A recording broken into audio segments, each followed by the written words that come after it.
Hello, this is Katie and this is one of my essential techniques videos. So I'm just going to show you how to make this really simple clasp. So something that's quite dainty, but it could be scaled up and made into something that would suit a larger piece of jewellery as well. So if you missed it, this video is available. I've just done this triple link chain video, and that video is available. And if you want to know how to make the clasp that just complements it nicely, this is the one for you. Don't forget to like and subscribe. By subscribing and clicking that bell, making sure you click all, you won't miss any of my videos. So really nice simple technique how to just make a simple clasp that could be used for lots and lots of different reasons. Obviously it's connecting together, but for different designs, different little projects you've got going. And we're just going to use on this one, I've used 0.9mm throughout the bracelet. I would not go on any clasp any lower than a 0.9mm, which is your 19 gauge. You need that strength in a clasp, so definitely if you're going with something small and dainty like this, 0.9mm or 19 gauge is absolutely fine.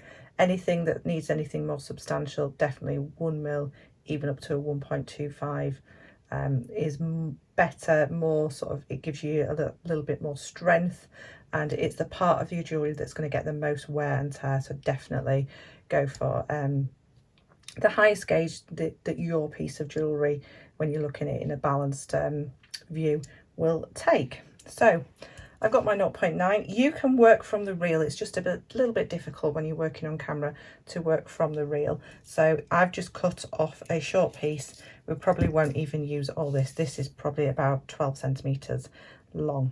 So for balance in a piece of jewellery, I've been making, in this video that I've just done, I've been making all my loops the same size. So I want to make my connection loops the same size as well, just so that it balances really well with the piece. So just bear that in mind when you're making yours. So I marked my pliers, so I know I'm definitely using the same part of my pliers every time. You can also, you know, flip over and use something like your 6-step bell making pliers on the smallest one, because you always want a smaller one for the connection and a bigger loop. That's absolutely fine, but today I'm just going to stick to my basics and use my round nose pliers. So I'm going to start this turn, so I'm just going to make basically the infinity loop which I made in here in this video, and that's going to be part of one of my connectors. So I'm going to start turning. So I've just popped in my round nose pliers, started turning, and can you see the very tip is a little bit straighter? So we always snip off that tip so that we're starting on a nice curve, so we get a nice round. So I'm going to pop my pliers in, make sure I've got it on that mark again, and I'm going to come all the way around until I meet the wire again. So all the way around until I've met the wire. Then I'm going to take this out. I'm going to come back to the opposite side. So I've popped my pliers in using that mark again. It's all the way up to the loop I just made, really nice and snug up to it, and I've got my pliers on that mark. And then I'm going to bring my pliers around the opposite side, so the opposite to the side that the original loop is on. Once I get to this point, I can't turn it anymore, so I'm going to take out my pliers. I generally turn it around the opposite way, and then I'm just going to bring this, and I'm just going to give it a little bit of a pull as I bring it along. So I want it to be really nice and rounded, and then just so it's crossed over, and I've got this. It might be a little bit squiff at the moment, don't worry, we can sort that out. So you want to go to the side that the wire came across on, and then pop your flush cutters in like so. Flush side closest to the piece of wire that we're leaving behind, the piece that we want as part of our piece, and we just need to snip that in there. And then I'm going to just take my chain nose pliers, and you see how it's a little bit squiffy. I'm just going to give that a little bit of a squish in my pliers, and it will flatten everything out and everything will balance together. So I'm just holding it in my fingers and doing this will give it a little bit of a work hardening as well, so strengthen the wire. So that's one side of my clasp.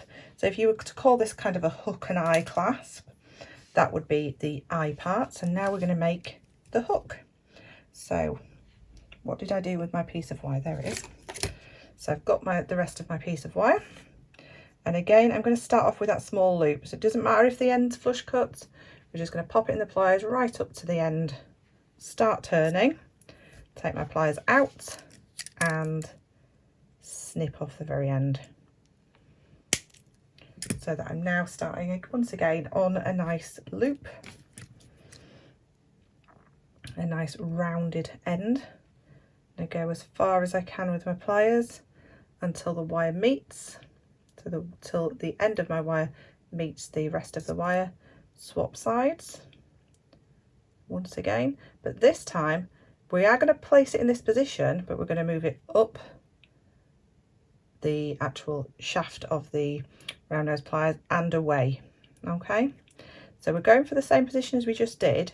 We're going to use a bigger part of the pliers, so I'm going to come almost all the way down to the bottom, and I'm going to move it probably about ½ centimetre away from that position that we were in, so from here to here, and then I'm going to bring it around the opposite side again. So you can see now I've made that hook part. This time I'm not going to take it all the way across. I'm just going to release it from my pliers, and then I'm going to cut this so it's level with the bottom of that loop. So I'm cutting it so it's nice and level with the bottom of that loop.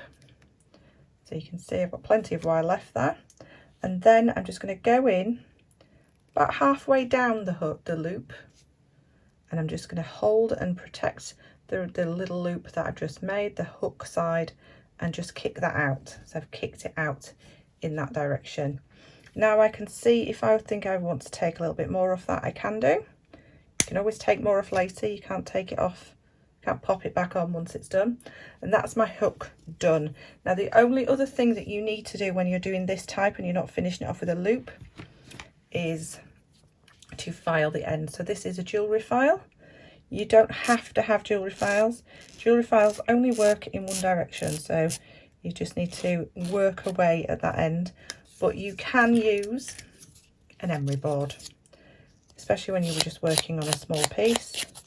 You just want to keep working on that end, and what you're trying to do is round off the end. So you would do this if you were making earrings.